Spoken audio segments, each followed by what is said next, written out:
Hello, good people. João here at Sayanza. Welcome back. This week we're going to be talking about a case study in VBHC, its implementation and lessons learned. The case study is very specifically about Medtronic and the work that the CEO and also group heads have done over the past few years to boost Medtronic access to their products in different markets. And I'll talk a little bit more about their value-based healthcare program and some of the functional parts that they've done. So hold tight. The purpose of today is to take you through a couple of more details and to then end off with more about what Sayanza will be doing in this space going forward. So Omar Ishraq was the CEO, and during a fairly challenging period for Medtronic's financial growth, before Omar came on, the context of Medtronic was revenues were decreasing and sales in their three biggest market segments, heart rhythm, coronary artery, and spinal devices, were not growing. Omar served as the chief executive officer from June 2011 and then recently stepped down in April 2020. Currently, Omar is the chairman of the board, and the CEO at the moment is Jeffrey Martha. But when Omar joined the company, his focus was around three long-term growth strategies for Medtronic. First was therapy innovation, and we saw a significant ramp in research and development expenditure to support this initiative. The second major theme was globalization, because Medtronic's revenue streams were dependent on the US and also European markets. So Omar's intention was to try to diversify, and we believe that he succeeded in this, increasing the proportion that emerging markets contributes to total Medtronic revenue. And then his final and third pillar to reform Medtronic was economic value. And coming out of this third pillar was value-based healthcare. Of course, it relates to the other two pillars that I've just mentioned, but demonstrating economic value of Medtronic technologies in market, coupled with their other VBHC activities, is what truly drove revenues from the period of 2011 to approximately 2018, where there was demonstrable improvement in the sales and also revenue. For those that are interested, Omar grew up in Bangladesh, and he earned his Bachelor of Science degree and PhD in electrical engineering from University of London in King's College in the UK. And during Omar's tenure, sales doubled, as I mentioned, from 15 billion in 2011, billion US dollars, to 29.7 billion in 2017, and that's remained somewhat stable since then. 2020, I'll provide updated statistics on the next slide.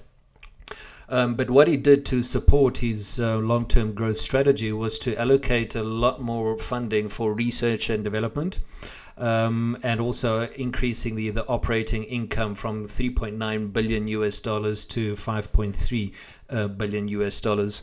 But one of the important quotes that we extracted here is that Omar mentioned that we want to help drive change in healthcare systems. To be successful at this, we need business models where we benefit from taking on shared accountability to produce better outcomes. And this is an important quote because it references a couple of important elements. First is we need business models. In the sense that Omar here was driving the need to think out of the box and approach partnerships with stakeholders in a fundamentally very different way. Where we benefit, and this emphasis here is that Medtronic was still running its commercial activities. It has a separate foundation, but it is commercially oriented, and it's still responsible to its board of directors and its shareholders. So anything related to value-based healthcare, anything related to Omar's three growth strategies, had to, at the end of the day, translate into commercial benefits for the total organization. And then shared accountability to produce better outcomes. And here, shared accountability is identifying shared value, monitoring the better outcomes, quantifying those, and measuring yourself internally at Medtronic, also in partnership with your value partners in how access to Medtronic technologies were facilitated. So a bit more in terms of a background for Medtronic is, in 2020, most recent financial statement suggests that $28.9 billion in revenue has been generated. As I mentioned, it's plateaued somewhat over the past few years. There are 90,000 employees spread across approximately 150 countries in which Medtronic operates. It is organized in four large business groups. First is cardiac and the vascular group. So here there would be aortic, peripheral, and venous system technologies, cardiac ablation solutions, cardiac rhythm and heart failure, coronary and structural heart. The second structural unit is minimally invasive therapies group, so renal care solutions, respiratory, gastrointestinal, informatics, and surgical innovations. The third group is restorative therapies group, cranial and spinal technologies, neuromodulation, specialty therapies, for instance. And the fourth and final group, which is the diabetes, and it's grown quite impressively over the past few years, is therapies and services for insulin-dependent type 1 and type 2 diabetic patients. And this table here on the right demonstrates the relative proportion of each. So cardiac and vascular is by far the largest at 36.3 across the entire corporate structure. Minimally invasive therapy is just shy of 30%.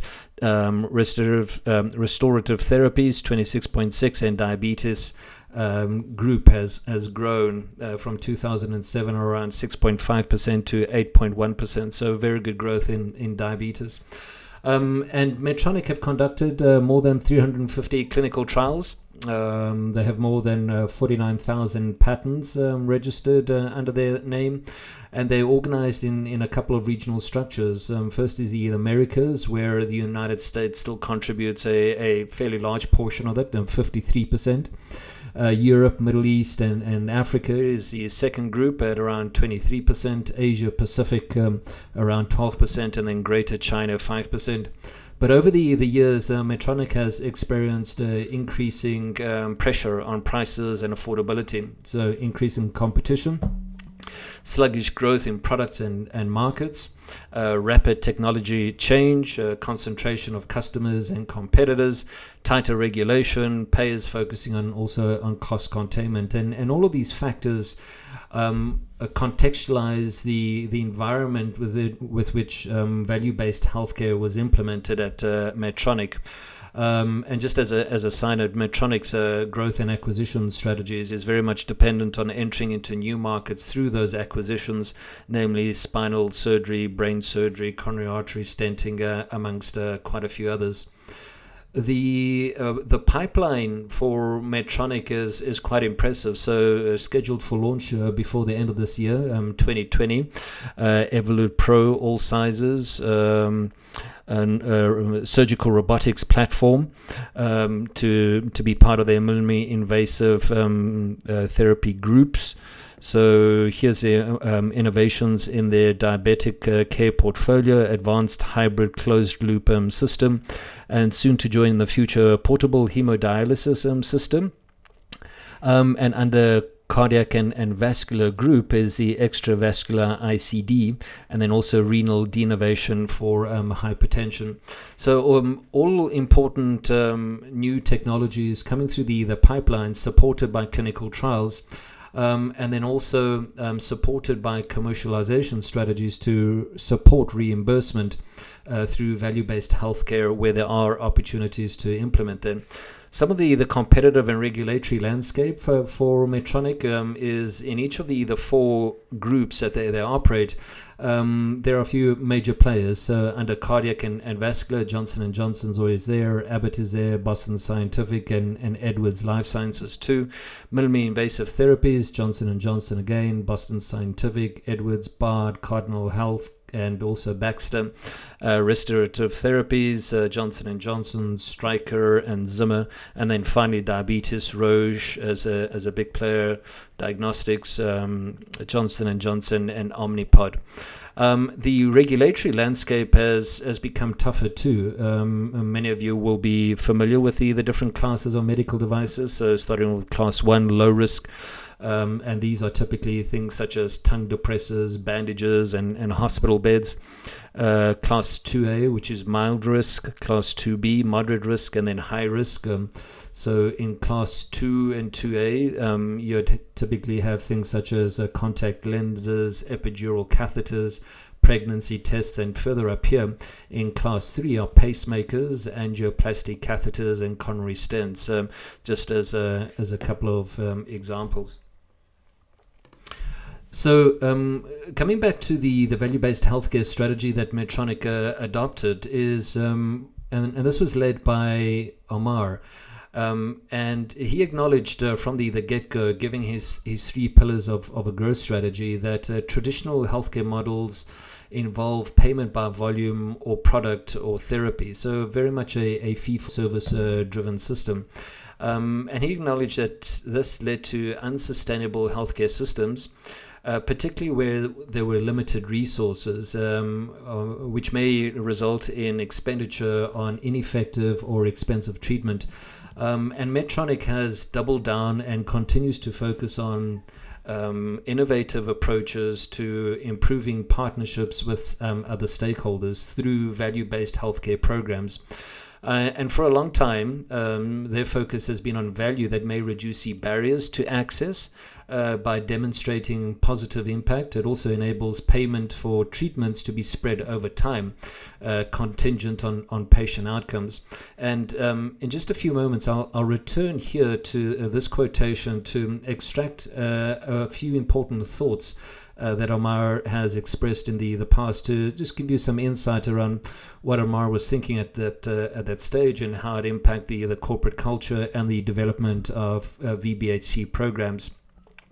But coming back to the fee-for-service financial model, he acknowledged too, together with his colleagues, of course, that it rewards hospitals for providing care that results in better patient outcomes, or rather not the fee-for-service, but a value-based healthcare approach, by focusing more on cost relative to the outcomes rather than just focusing on cost, which is the mainstay of a fee-for-service system. Part of Medtronic's initiative around the development of a VBHC strategy was establishing a global VBHC council, and it comprised leaders from across the business units, different regions too, and functional areas. And it was tasked with the responsibility to share approaches on different value-based healthcare models. And they did this through a multi-stakeholder approach. And this was embedding value-based clinical and economic standards into research and development and commercial processes at Medtronic. They also did this by partnering with providers and payers, using new financial models for care and accountability. And they further did this by sharing their learnings and insights through respected forums, and through stakeholder networks that they established. But returning to this quote that I mentioned a little earlier on, is that Omar acknowledged that funding clinical trials of our products was central for demonstrating improved outcomes, and we succeeded for decades by referencing the publications from this research. So developing great evidence to support the introduction of their newer technologies. So very much a data-driven approach. But a promise of better outcomes was different from taking on accountability for those outcomes.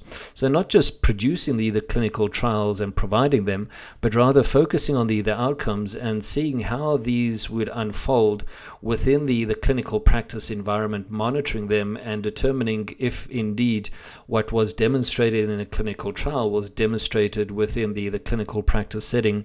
And we needed to shift from getting paid for our technology to get paid for outcomes our technology was being produced.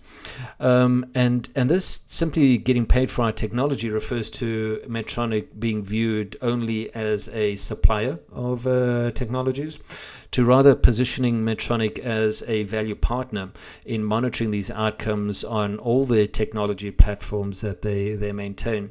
So a core feature of their VBHC strategy was tracking better outcomes at lower costs, focusing on shared value together with their stakeholders, and moving away from this fee-for-service based system to rather VBHC and innovative financial models to support the expansion of their new healthcare technologies. So some of the lessons learned can be extracted in these two quotes. For instance, John's quote on a huge variable for us is where our customers are in this journey. We experience success with customers in value-based care markets and when hospitals have strong leadership teams preparing their organization for the future. In other words, not all stakeholders in healthcare markets are going to be ready for value-based healthcare programs. It requires a process of identifying those that are ready, kind of a stakeholder mapping approach, those that are ready compared to those that are not, and focusing more on those that have the structural internal capacity and the interest to think out of the box and to focus on other elements and drivers that may deliver better value for patients. But in fee-for-service environments, as John mentioned, most doctors and administrators are not that enthusiastic about partnerships. This is perhaps an overgeneralization, and it also refers very specifically to the US healthcare system. And markets are going to be very different, right? In Eastern Europe, Middle East, and Sub-Saharan Africa, which is predominantly the geographies that we focus on. The fee-for-service environment may be very different across private payers, even within the same country. Some health insurance companies may be willing to adopt value-based healthcare programs. Others may not, or focus more on the fee-for-service, and that seems to be working for them. But it's identifying those group of customers and stakeholders within a private healthcare market or a public healthcare driven market that would be more willing to participate in value-based healthcare initiatives. Another apropos quote is by Jude, is we need to have the flexibility to adapt to changes in payment models and to focus on markets where we can leverage our data and capabilities to help our customers succeed in their multiple payment environments. And here what Jude is referring to, these payment models, is even within countries you have very different payment structures, or rather how the money flows through public healthcare budgets or through private health insurance companies or third-party payers, or within the public sector, national health insurance systems in the form of centralization of the funds and then allocation to the different providing public entities. Within markets, the application of value-based healthcare is also going to be very different, and it's acknowledging these different payer environments, and this quota of multiple payment environments is really important to be able to segment the market and find where the best fit is for a value-based healthcare program. So to summarize that experience from Medtronic, what we do here at Sayenza is we support clients develop value-based healthcare strategies. We first start by looking at the governance structures and processes to provide recommendations on how that should be initiated internally within our clients before they start engaging with the external stakeholder community. The second part is to focus on the value framework, and here often there's a stumbling block because the value framework is not that which is provided by a scientific society or a group of professionals within a market, and there are many out there across all therapeutic areas. The value framework here refers to how you as an organization located in Eastern Europe, Middle East, or Sub-Saharan Africa, your internal value framework and how your technologies fit within this framework. Are you going to be providing greater emphasis for a certain portfolio, a certain group of stakeholders? And your value framework would be in a better position to articulate which functional departments are going to be involved in the creation of it as it relates to the governance. It also facilitates cultural development and implementation of value-based healthcare resources and tools, developing operational principles to accelerate value-based healthcare projects. The third is the stakeholder readiness that I've mentioned already. Not everyone in the market is going to be prepared for a value-based healthcare program. And part of our assessment here is to assist our clients in filtering potential opportunities in the market and identifying whether stakeholders are indeed ready to participate in a VBHC program. Next is the VBHC project assessment. Internal teams will generate many different alternatives. So we assist in assessing based on the key features and the characteristics of a VBHC project and testing its viability. We support there. And then the final stream of activities is the quantification of outcomes and costs. This is quantifying at the baseline, so before the VBHC project gets started, and then also doing it incrementally as you work through the VBHC project together with a group of stakeholders and monitoring performance improvements as you go along and making adjustments in all of these other segments that I mentioned here in the VBHC strategy development. So how can we support? Don't hesitate to reach out and get in touch. Here's our contact details. Our email address is also available. Give us a call directly on this line, 617-219-9400, or drop us a message there too. It's also WhatsApp enabled. We'd love to hear from you. So in a world where things are continuously changing, we're changing with the world to keep up with value-based healthcare systems. Don't hesitate to also let us know if you have any questions. So thank you very much for listening. Have a good one. Take care. Bye.